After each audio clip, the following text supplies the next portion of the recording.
Welcome to another week of the Bold Exploration Podcast. I'm your host, Shanda Smith, and we have a real treat for you today. We have a fellow podcaster who is excited about travel just as much as I am. She's taken some amazing trips with her and her son and her family. She has a very intriguing story, and I know that you're going to love her just as much as I am. Stick around to the end of the episode. She talks about her own podcast, which is absolutely amazing, and I know that you're going to enjoy it just as much as I do. So let's get to the episode. Kristina, thank you for coming on the podcast today.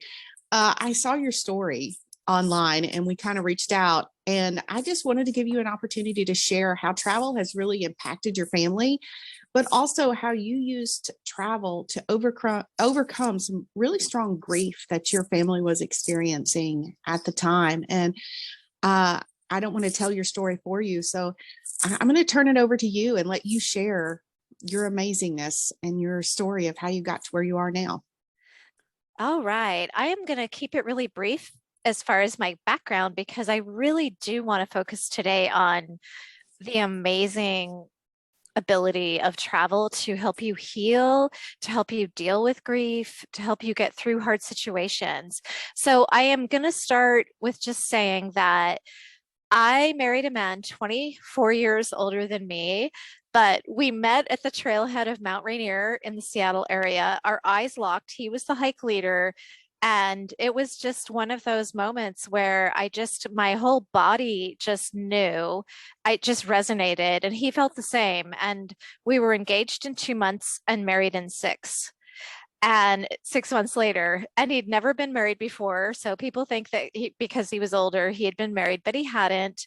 And we actually had 4 years of infertility, which in hindsight is a bit of a blessing, because we had those 4 years, just the two of us, which I really feel blessed for. And then our son was born. And 5 years later, my husband developed early onset Alzheimer's when our son was 5. So I just wanted to share just basically that, and that we realized that we needed to start traveling because we didn't know how much time we had. So there are some cases of where we did travel. And I have to tell you, Shanda, that literally like 2 weeks ago, my son out of the blue said to me, "Mom, do you remember that trip to Disneyland that we took like for my 6th birthday?" He said, "Thank you for doing that, because like you and me and Dad had the best time." And it's true, we did. So that was actually our first family trip after the diagnosis. We went to Disneyland and as a family, and we have these amazing magical memories. That whole trip was just magical, completely magical. Yes. What a blessing that he has that memory of his dad. Yeah. And then I wanted to say, I mean, it's so interesting. I think I had a bit of a mind block that, oh no, like because he has Alzheimer's, like maybe we shouldn't go out of the country, maybe we shouldn't do this or that. But something changed. And so when our son was about 8, um, I decided that we were going to go to Costa Rica as a family. And because my husband had Alzheimer's, we did it through National Geographic, and they're a travel company. They're a wonderful travel company. And one thing that a lot of people don't know is, for some reason, National Geographic has this sort of reputation as being a very high-end, expensive company to travel with, but they have all levels of travel. Like they have really expensive down to minimum. And I've actually traveled with them with all the levels, and even the bottom line level is super fun. Like it's actually kind of sometimes more fun because like, I don't know, it's just like a little bit more, I don't know, like you're in there, you're kind of in like a hotel in the middle of town and you're meeting people and having fun. But anyhow, so we went to Costa Rica. And what was so amazing was that my husband was pretty dependent on me. So, and then of course my son, and our guides were just incredible, because I think they saw that and they sensed that. And so sometimes they would give me a break. Like I remember one time we were in this oceanside city called Tortuguero, I think is the name of it, or Tortuga.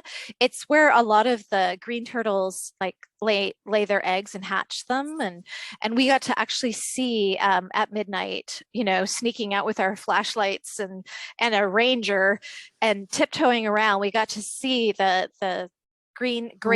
gigantic green turtles laying their eggs, digging their holes and laying their eggs. And it was amazing. But that being said, we were in this town, and they would do things like say, "Oh, Kristina, would you like us to take Bill back to the hotel and we can just like have a Coca-Cola together?" Because he always loved Coca-Cola. And you can do some shopping in town, and they were just so lovely. So that was also like a really, really special trip. And that was really the beginning of me doing trips that are like group travel. And I like small group travel. So like, 12 people, 12 to 20 or so. I've done up to 30. That's okay too. But there's something really magical about group travel and the kinds of people that travel. They are generally very, very open-minded. They're very curious and they're very compassionate. And so we met so many amazing people along the way. And we did all of our travel from then on forward has been like, group travel, which I have just come because it's a very, very rich experience. Yes, yes. I think a lot of people miss the boat when it comes to group travel because they think that they're going to be hemmed in and that they're going to be limited because of a group, and it actually gives you a little bit more freedom because there's somebody there to take care of different aspects for you. And like you said, with your husband, they were able to step in when you needed a little bit of help. Yes, they were. Oh. Yeah. So it sounds like you've always been an adventurer. So Yeah, Shanda. So really where that came from is my parents. They loved to travel. They are now in their mid to late 80s, and they live in Canada, and they don't really travel abroad anymore, but they are still very, very active. Like I called my dad a couple weeks ago. I'm like, "What are you doing, Dad?" And he's like, "Oh, I'm taking out the bathtub and I'm putting in a shower because," he says, I know that when I get old." He's 89. Okay. He says, "I know that when I get old, it's gonna be hard for me to step into the bathtub. So I'm turning it into a shower, getting us ready for when we get old." And he's 89. So they've always just they crack me up. But as a child, Shanda, my very, very, very favorite memories of my family growing up are our trips that we did. And it kind of, in some ways, was a bit accidental because my dad's sister lived in Sweden, and we're not, well, actually, I am part Swedish, but anyway, the fact is, so when I was 8, we got on a plane from Vancouver, British Columbia, and flew to Sweden and visited our cousins. And that, after that, like we were just all of us, all four. Like I have an older brother as well, so we were quite the travel family, and we did a ton of camping in Canada and the US, and then some abroad too. And all of those travel memories are my favorite memories. So I always knew that when my child was born, that we were going to do as much travel as we possibly could. yes, yes, absolutely. So, that was a pretty hard thing for you and your son to transition to. I'm sure as things went on, maybe he wasn't able to travel with y'all as your son got older. How did travel Yes. help your son deal with the grief and the loss that you guys were going through? I think there are a lot of examples. So I'm going to start with one example of not too long after my husband had to go into a care home. My husband was wandering around at night, and I had tried to bring in caregivers, but he was very combative. It's interesting, like if he didn't know you, like if a caregiver came into our home, he would get really aggressive with them. And so he actually fell, hit his head, was blacked out, and had to call 911. And the doctors just said to me very firmly, he has to be in a care home for his own safety. And that's again, where that's not what this podcast is about. It was a hard moment. But I think perhaps the first trip we took was a Disney cruise. And the reason why I had never done a cruise, I didn't think I was a cruise person. I had all the stereotypical ideas about what cruises were like. And yet I somehow found out that actually it was probably through my friend. So I have always used a travel agent and for forever. And she's amazing. And I could do a whole podcast with you on the benefits of using a travel agent. And maybe that's something we can look at let's do it another time. Let's do it. Yeah. But I think it was her. She said to me, Kristina, like, I know this is a hard time for you. Your husband's just gone under care. It's just you and Wills. My son's name is William, but he goes by Wills. And she said, Disney is really good to single parents, and they do some special things for single parents. And so she said, I want you to try a Disney cruise down to the Caribbean. We had never been to the Caribbean. And so I did.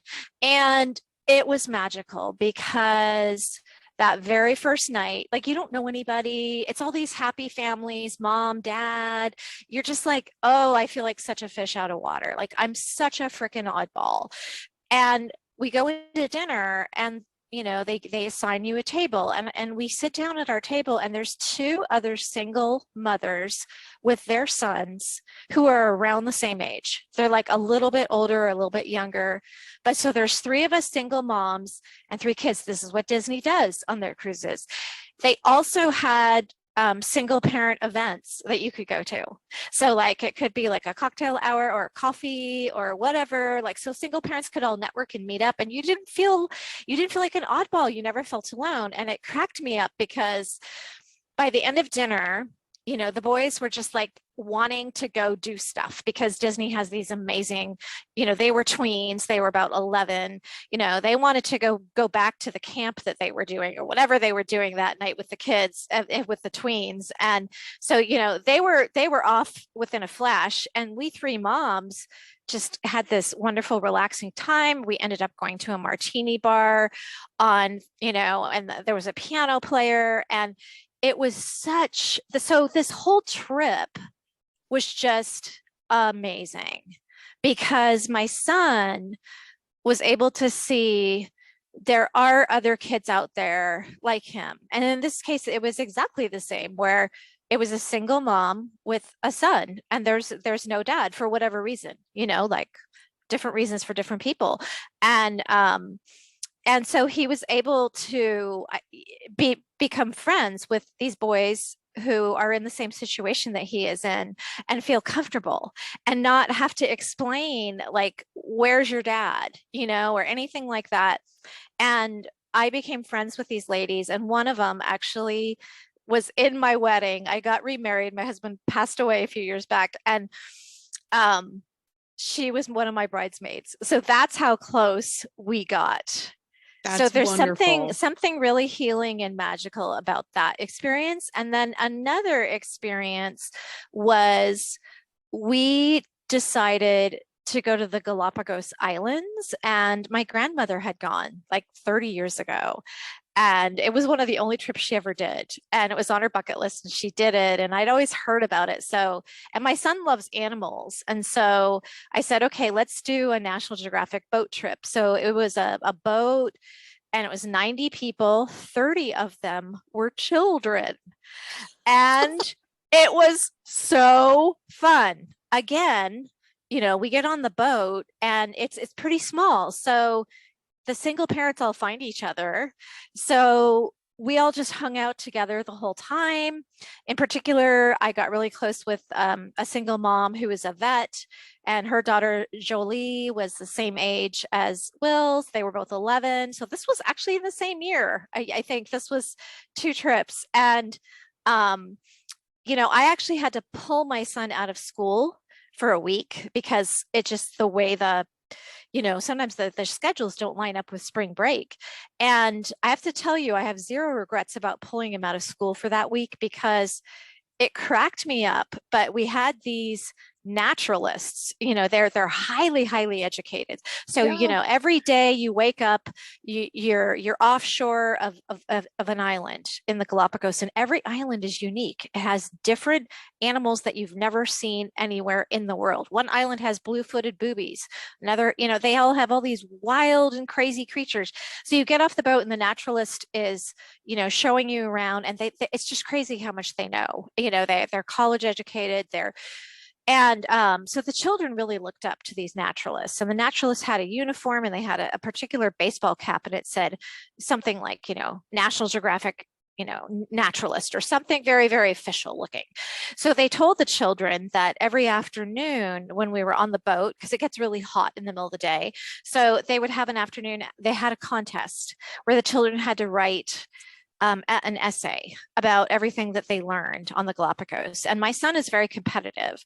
So he paired up with Jolie, who he's still friends with. In fact, he was telling me about her. She now goes she lived in San Francisco. But anyway, it doesn't matter. Point is, they were competitive. Gosh darn it. They were going to win this contest. And I swear, Shanda, I swear to God, I think they did more schoolwork that week than they would have had they been at school. Like, they learned so much. They buckled down, and sure enough, at the end of the week, they won the award. And Awesome. they won a few things, but the only thing I really remember was the baseball cap that said naturalist, National Geographic naturalist, like official, and I mean, they didn't take those hats off for days. I just think that sometimes people don't think about how much their children learn from travel. Oh, absolutely. And absolutely. I think it developed a deep curiosity. I think that particular trip developed a deep curiosity in my son for animals and people. And because in my opinion, curiosity is a superpower. Because as an adult, when we're curious, we reach out to people. We ask them a lot of questions so that we can learn about them, and they love it. People love to talk about themselves, and curiosity is really what propels us to succeed in life. And it's developed through travel. Yeah. Oh, yeah. I love all the points that you brought up are my favorite parts about travel. That understanding that we're not alone, even if we're different. Mm-hmm. There are other people that are different, mm-hmm. just like us out in the world. Yes. And then travel opens up a child's eyes to what their possibilities could be outside of their everyday environment. So I've loved your story, and I love how you've used travel with you and your son. So he's getting older now. So as I'm thinking college soon, right? Mm-hmm. What kind of plans do you have for how you and him are going to continue to travel as he becomes an adult? Yeah, I have to say, Shanda, a lot of people told me when he was younger, before he was a teen, they said, oh, when he becomes a teenager, he might not want to travel with you anymore. I heard that a lot. And Shanda, I was okay with that. Like, I said, so be it. Like, I'm not going to force my child to travel with me if he doesn't want to. Like, so I just allowed myself to be open to that. But for those of your listeners out there, this is what I want to say to you. If you have a child that's not a teenager yet, please get off this podcast as soon as it's over. Get on your computer. If you're intimidated, get a hold of Shanda and book a trip, because I think that when you introduce a child to travel, by the time they're a teenager, they're hooked. Because my kid never said no. He never said no to a trip throughout his teen years. There was not one no. And I have to tell you one slightly sad story. On that Galapagos trip where we connected with all the single parents, there was a single dad, and he was with his 15-year-old daughter, and she was super unhappy. And it was sad because it affected him. How can it not? right? Like, and, but the thing is, he hadn't traveled with her until that point. And so I think, she just was like, I don't want to do this, So my thing is start, young. And even if it just means a weekend away, even if it just means a road trip to the Grand Canyon, whatever it means, like just start doing it so that they will love it. Because my kid continued to travel with me all throughout his teens.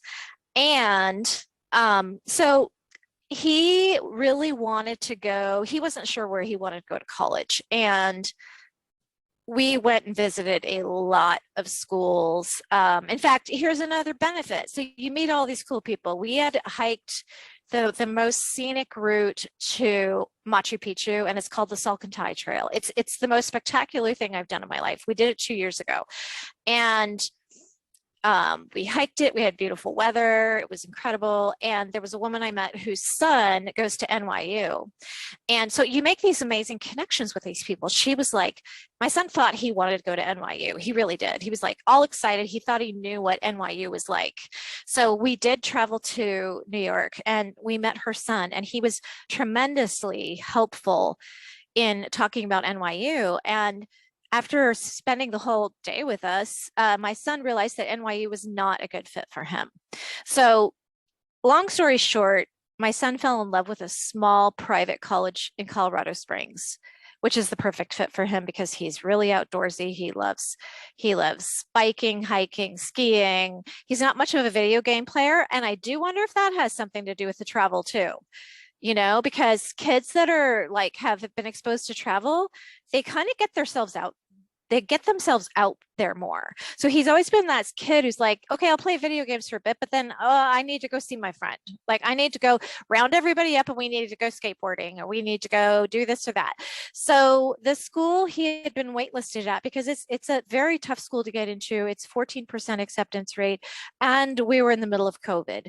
And so a lot of kids had like deferred for a year because they didn't want to do online school. So the admissions director said, we have an unprecedented amount of applications this year. This is the hardest year to get in ever.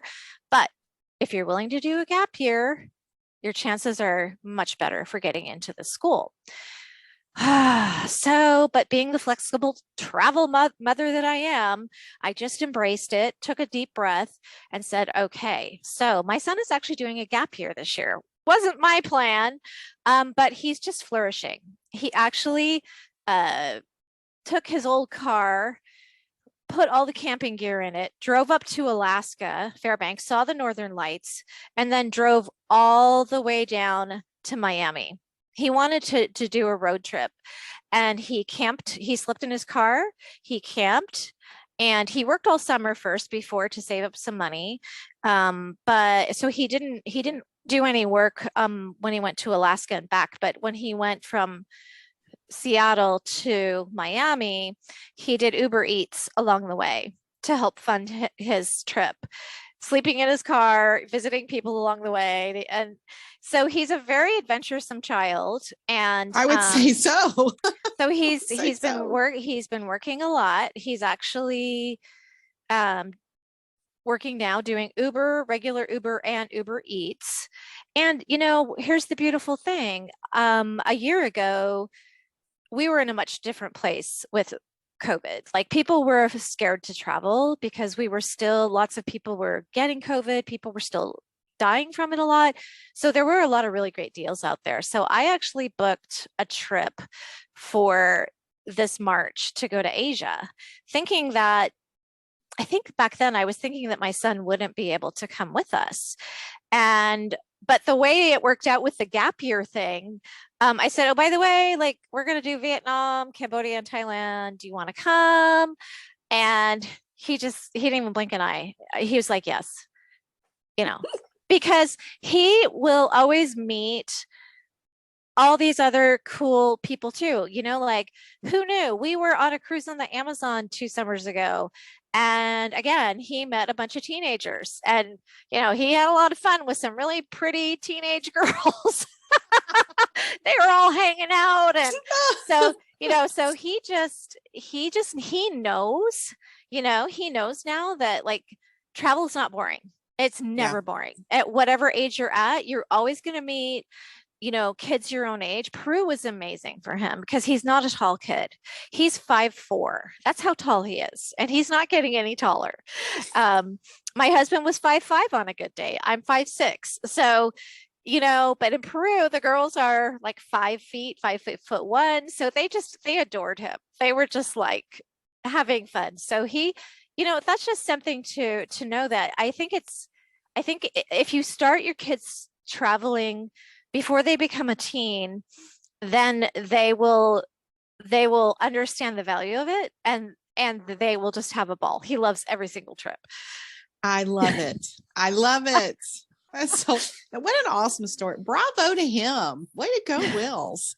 I mean, he really took charge of his life and just said, I'm ready for an adventure. I'm ready to go out there and get it done. And what a brave young man. What a testament to you, Mama, that you poured into him and gave him that strength and gave him that love to let him know that he can sprout those wings and go. So Yeah. I Yeah. hope to meet him one day.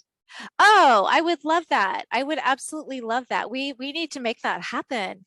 I Yeah. just want to say that I think that, travel is, rather than buying your kid things, buy them a trip, Buy them a because drink. guess what?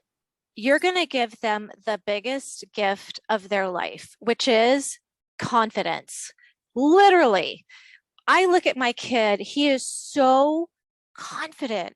He is not afraid to go into a restaurant in Fairbanks, Alaska, and start talking to somebody and find out where's a cool hike around here, where's this, where's that.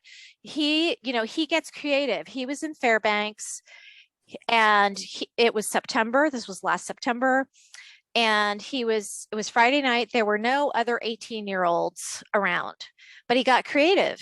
He said, you know what, I know there's a college around here somewhere. He Googled it, he found the university, and started walking around campus. And he met a bunch of people, joined a bonfire, and made a bunch of new friends. And I don't think that he would have, and that's going to serve him throughout his entire life. This Absolutely. precedent of putting yourself out there in the world, not being afraid to talk to people. And he's 5'4". He's not this, 6 foot tall, movie star, you know, guy. He's just a regular kid who isn't afraid to talk to people. And I just know that it's going to serve him so well in, college, and getting opportunities in college, and then in jobs and career and opportunities, because he has this really great level of confidence. That is the best gift you can give your children. And It why is. not do it? And how you do it through travel. You do it through travel. Most kids, the only measuring stick they ever get in their life is the teachers and coaches in their life, right? You're the MVP on the team, or you're just still working on your skills, or you're a B-level student or an A-level student or a C-level student. And then you go on travel and you see other people your age who measure the value of their life by a completely different stick. And it allows you to put perspective on where you're at in your real life, to know, is this where I want to stay? Is this really what's important to me? Because you get a chance to develop that sense of whole community around the world. Yeah, yeah, because that's the other thing too in going to college. I think, if you're a child and you haven't traveled, I think you have a very narrow perspective as far as what your life is going to look like. Like, well, I should be a doctor. I should be a lawyer. Like, it's just, you kind of look at the very traditional paths. But with having traveled as much as he has, my son has a much broader perspective, and the world is his oyster. He's like, I have a feeling he's going to be an entrepreneur. He's going to have his own business, because the world, everything's a possibility. And he's just like, I'm going to try this, and then I'm going to try that, and why not? That's his attitude. That's awesome. That's so awesome. Well, I have enjoyed having you on the podcast so much today. I can't wait to get back with you and do another conversation because I think you have so many interesting stories. I just want to hear them all. Absolutely, Shanda. I love your enthusiasm for travel because we share that passion. Thank you so much for coming today. And we actually connected through your podcast, She's Brave podcast, that I have really, really enjoyed listening to. Do you mind sharing a minute on what you've got going on your side that's not necessarily travel, but awesome for all women and all people? Absolutely, Shanda. Yeah. So I started up a new podcast recently called She's Brave with Kristina Driscoll. You can find it on Apple and Spotify. You can also connect with me through my website, www.shesbravepodcast.com. I also have a She's Brave podcast Facebook group, and I have a regular Facebook group, Kristina Driscoll, that you can look me up on. And on Instagram, it's called at She's Brave Podcast. So my podcast is really about finding the courage within because, as I mentioned earlier in this episode, my husband was diagnosed with early onset Alzheimer's when our son was only 5 years old. And people used to always say and still say to me, I don't know how you do it. I don't know how you did it. You're so brave. You're so resilient. But Shanda, I didn't start out that way. I was absolutely terrified. And there's a lot of stories behind that. But I learned how to be brave. And I want other women to know that we all can be brave. Maybe we don't feel it right now, but what happens is the basic concept of my podcast is just really about interviewing women who learned how to be brave. And it's not just about jumping out of a plane or climbing Mount Everest. It's literally how do I get a divorce that I need to? And how do I be brave and take the step to do that? Or it can be anything in life. And what I have found is that you take one tiny step, and once you take that first teeny tiny step, maybe it's signing up for a class online. That's you click yes, and I'm going to pay $500 for a class or $100. But it gives you like a tiny spark of courage. And then you take one more tiny step. And what happens is you start to develop your courage muscle. So that's really what my podcast is all about. I'm trying to bring everybody along with me, and we're all learning to be brave together. Oh, I love it. And I look forward to every episode when it comes out every week. Oh, thank you, Shanda. Same with you. You are so enthusiastic that I get excited every time I listen to one of your episodes. It's like, it's addicting. Like, it's so well, good. Thank you for that. Thank you for that. So you have a wonderful day, and thank you so much for your time today. Thank you, Shanda. Wouldn't you love to go out to coffee with Kristina? She's just such a cool person, and I cannot wait till we get a chance to get together and meet each other in person. Now, I am serious. I want you to subscribe to this podcast. I want you to follow us wherever you're listening today so you can get the updates of what we've got going on week after week after week. But I also want you to go check out the She's Brave podcast. I want you to head on over there and give her a subscribe, give her a follow, because she really is an amazing person, and I love the story that she has to tell. See you next week.